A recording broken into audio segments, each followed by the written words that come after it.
Marcos 8.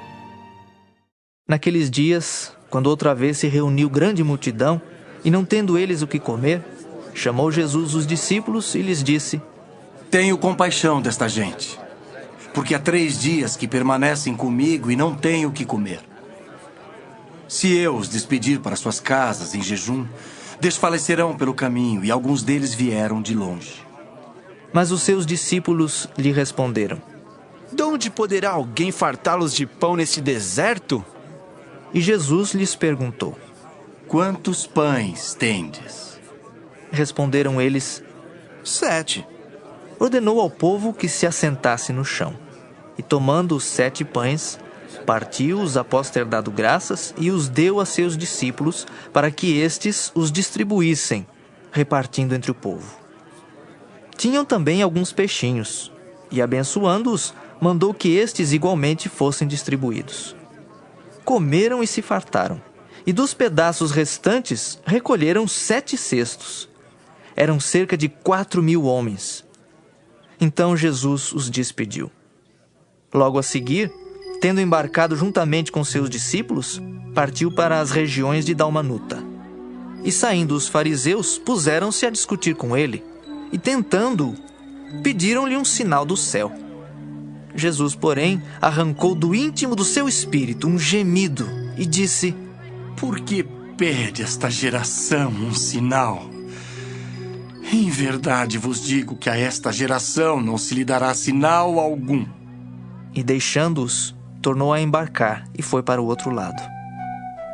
Ora, aconteceu que eles se esqueceram de levar pães, e no barco não tinham consigo senão um só.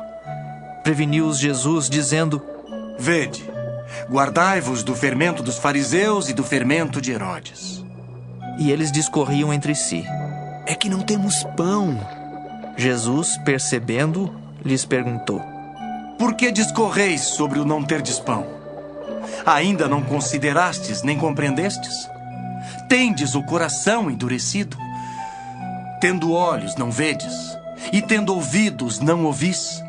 Não vos lembrais de quando partiu os 5 pães para os 5.000, quantos cestos cheios de pedaços recolhestes?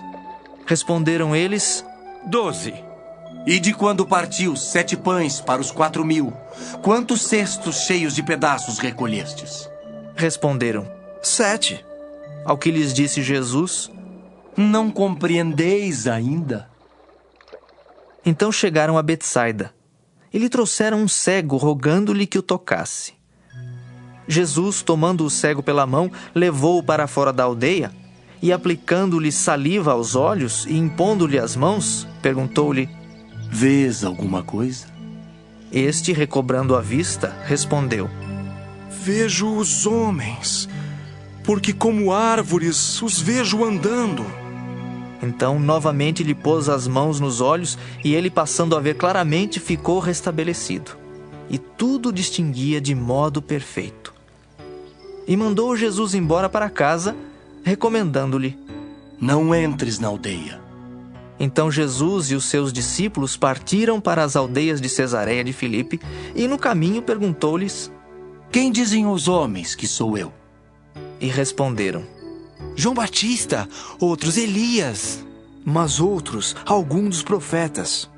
Então lhes perguntou: Mas vós, quem dizeis que eu sou? Respondendo, Pedro lhe disse: Tu és o Cristo. Advertiu-os Jesus de que a ninguém dissessem tal coisa a seu respeito.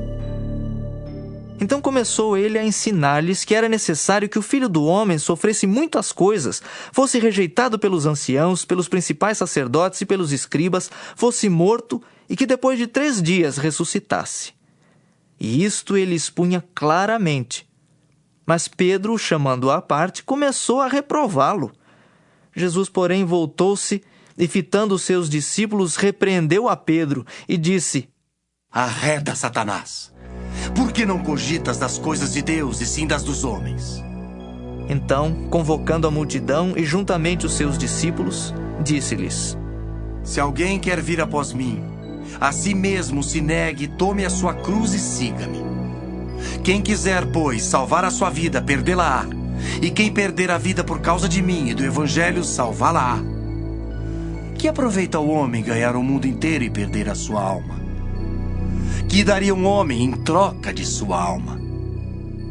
Porque qualquer que nesta geração adúltera e pecadora se envergonhar de mim e das minhas palavras, também o Filho do Homem se envergonhará dele quando vier na glória de seu Pai com os santos anjos.